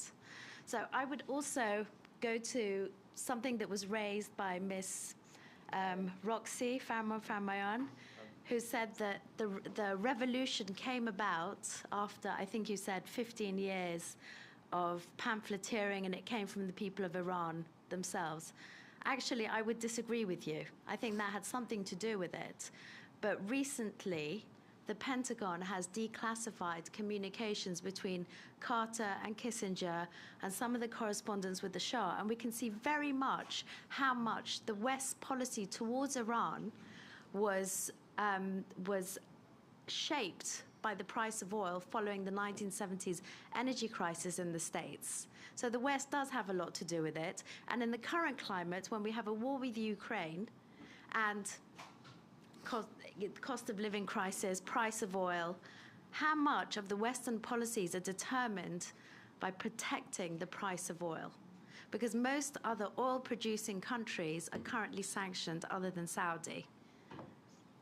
That's really my question for you, Bronwyn. Thank you so much. Well, I do apologise. I think we have to wrap it up now, but I just want to give Bronwyn and Matty, in that order, a chance to address any points that you've heard, but briefly. And finally, this point, there's a lot of optimism in the room that this time it's different. That whatever the West does, in fact, this regime is on its last legs. Do you share that, and why? I do think this revolution will work in the end because so many people in Iran want it. They're giving so much to it, and they can communicate with each other and with people outside to get that support. But I think we have to recognize the limits on what we can do beyond, as I said, the two things that we're doing that I think have helped support this revolution. And one is the sanctions, which I think have been already destabilizing to this regime, not fatally, but they have helped bring about these conditions, helped bring about the absolute fury of these generations in Iran about what they're being deprived of. Freedom, choices, a chance to make their country thrive. And then we can keep covering it. But I do hesitate at the kind of exhortation from the outside of other people to risk their lives when we're not there, and when it is too easy to ignore the limits on what we can do. And if you look, I just bring you back to Afghanistan, a poor country, a fragile regime we made fun of, in a sense. We, the West, assumed we could get rid of in its back after 20 years with absolutely no rights for women. And that's what we thought we could get rid of. So I just, every time I want to respond to the kind of feeling, you feel in this room, the wish, the deep wish we all have that this is going to sweep away the regime, I do think of Afghanistan. Thanks, Bronwyn. Matty. Thank you. I think in the West, in democratic countries, public opinion counts for politicians. It's unlike it doesn't matter what happens inside, even a revolution takes place, but the public opinion is ignored by the regime. It's different here in the West. And therefore, I think the press can play a key role. The reason why I say this, every day we see the coverage of what's happening, the war between Russia and Ukraine, and we are, as we should be, supporting Ukraine, because we know by supporting Ukraine, it's supporting us for our freedom, because if we don't, we knew what the consequences of that is. And so every day we're seeing and we're spending billions of pounds to be able to support Ukraine so that Russia doesn't invade, and the next would be the rest of the European countries. There is no difference with the situation of Iran, and as we can see, the regime is supporting the Russia. So my question is why we're not getting the same coverage, because in terms of the urgency of the matter, it's not just about what's happening inside of Iran, it's about what Iran is, the regime is doing with their activities supporting Russia, and at the same time we're spending billions. So they counter affecting our activity, and this is something, a key issue that we need to take. And I guess if I would call out for the Western press to really give the public opinion to the politicians so that there can be more awareness on this and more urgency on the fact, instead of just to focus on inside of Iran, because the freedom of Iran, for the people of Iran, ultimately will be the freedom that we will continue to have in the West. Thank you. Thank you. It's a great point on which to end, because it was the reason that we convened this evening, was because the story was not being covered. Am I right? And we wanted to try and contrive a way to get people together who are interested in covering it more and better to talk to each other. So I am hereby decree that 25 minutes after the scheduled time, this discussion is at an end. James, if you have a microphone, then further you wanted to say, go ahead. Actually, I just wanted to say I just wanted to say thank you. I wanted to say thank you to Matty and to Bronwyn. I think Bronwyn was just coming for dinner, so Bronwyn, thank you very much for Yeah, that was what I thought too. Thank you very much for weighing in. Thank you to Giles. For those of you sitting here, and actually I was watching you, Giles, the business of trying to corral a conversation like this into the time that we've got is obviously an impossible task, as I discovered you did too. But when we started Tortoise, we had this idea that we could create a newsroom that would be a forum for civilized disagreement. People would come together and disagree. And what Doria and Nazanin invited us to do, and thanks to you for encouraging us to do, was to bring people together to have a conversation that plainly we need to be having much, much more. And I'm sure lots of people here heard many things that they knew already. I heard a huge amount that I didn't know, perhaps even more importantly, thought about things a little differently from the way I came into tonight's conversation. And that was the whole point of it. I hope that others at least feel the same. Thank you all for sparing a great deal of time this evening to be with us. Thank you to all of our speakers too. Thank you, Shari, too. But will you just join me in putting your hands together to thank in particular Dory and Nazanin, who are the